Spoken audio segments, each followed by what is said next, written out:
الرحيم نحمده ونصلي على رسوله الكريم أما بعد. عن أبي هريرة رضي الله تعالى عنه قال قال رسول الله صلى الله عليه وسلم قال الله عز وجل كل عمل ابن آدم له إلا الصيام فإنه لي وأنا أجزي به والصيام جنة فإذا كان يوم صوم أحدكم فلا يرفث يومئذ ولا يسخط فإن سابه أحد أو قاتله فليقل إني امرؤ صائم إلى آخر الحديث. حضرت ابو ہریرہ رضی اللہ تعالیٰ عنہ سے یہ روایت مروی ہے، فرماتے ہیں کہ جناب نبی کریم صلی اللہ علیہ وسلم نے ارشاد فرمایا ابن آدم کا ہر عمل اس کے لیے ہے سوائے روزے کے کہ وہ میرے لیے ہے، اور جب میرے لیے ہے تو میں ہی اس کا بدلہ دوں گا. اور فرمایا کہ روزہ ڈھال ہے، جب تم میں سے کوئی شخص کسی دن روزے سے ہو تو وہ اس دن بے حیائی کا کام نہ کرے، نہ ہی شور و شغب کرے. اگر کوئی شخص اسے برا بھلا کہے یا اس سے لڑنا چاہے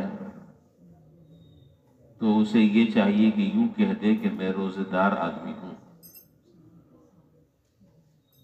پھر فرمایا کہ اس ذات کی قسم جس کے دست قدرت میں میری جان ہے، روزے دار کے منہ کی بدبو قیامت کے دن اللہ کے نزدیک مشک اور عنبر کی مہک سے زیادہ عمدہ ہوگی. اور روزے دار کے لیے خوشی کے دو موقع ہیں جن میں وہ خوش ہوتا ہے. چنانچہ جب وہ افطار کرتا ہے تو اس وقت اپنی افطاری پر خوش ہوتا ہے، اور دوسرا موقع جب وہ اپنے پروردگار سے ملاقات کرے گا تو اس وقت بھی وہ خوش ہوگا. یہ حدیث کئی سارے اہم فوائد پر مشتمل ہے. مختصراً خلاصہ اس روایت کا یہ ہے کہ اس میں چند باتیں عرض کر دی ہیں. پہلی بات تو یہ ذکر فرمائی کہ ہر ابن آدم کا ہر عمل اس کے لیے ہے سوائے روزے کے. ویسے تو اگر دیکھا جائے تو ہم جتنی بھی عبادتیں کرتے ہیں وہ ساری کے ساری اللہ تعالیٰ ہی کے لیے ہیں.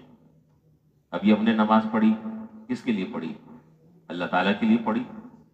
آدمی حج کرتا ہے، عمرہ کرتا ہے، قربانی کرتا ہے، زکوٰۃ دیتا ہے، وغیرہ وغیرہ.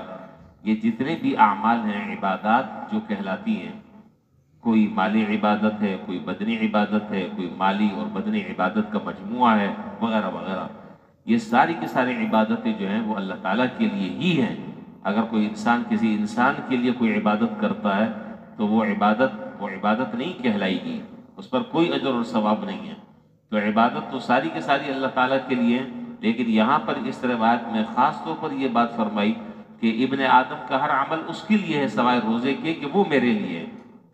تو علماء نے اور محدثین نے اس کی تشریح کے سلسلے میں دو تین باتیں ذکر کی ہیں. سب سے پہلی بات تو یہ ہے کہ ہر عمل کی اپنی ایک الگ شان ہے، ہر عمل کی اپنی ایک الگ حیثیت ہے. اللہ تبارک و تعالیٰ نے روزے کو جو شان عطا فرمائی ہے اور اس روزے میں جو شان جھلکتی ہے وہ تمام کی تمام عبادتوں سے بالکل نرالی اور مختلف ہے. دیکھیے جتنی عبادتیں ہیں تمام کی تمام عبادتوں میں ریاکاری کا شبہ بہرحال پیدا ہو سکتا ہے اگر آدمی کی نیت میں فطور ہو. لیکن یہ روزہ ایک ایسی بے مثال اور بے ریا عبادت ہے کہ جس میں ریاکاری کا کوئی شبہ نہیں. مثال کے طور پر عام دنوں کی میں بات کر رہا ہوں، یہ رمضان تو ہے، یہ تو ہر مسلمان سمجھتا ہے کہ دوسرا مسلمان روزے سے کسی کو بتانے کی بھی ضرورت نہیں ہے، کسی کو کہنے کی بھی ضرورت نہیں ہے. لیکن اگر آپ عام دنوں میں اگر جائیں اور ایک آدمی نے روزہ رکھا ہو اور وہ زبان سے کسی کے سامنے اس کا اظہار نہ کرے، آپ مجھے بتائیں کون سا آلہ ایسا ہے آدمی کے پاس کہ وہ پہچان لے کہ یہ آدمی روزے سے، سوائے اس کے کہ وہ منہ سے یہ کہے کہ جی میرا روزہ ہے. کیونکہ عام نارمل حالات میں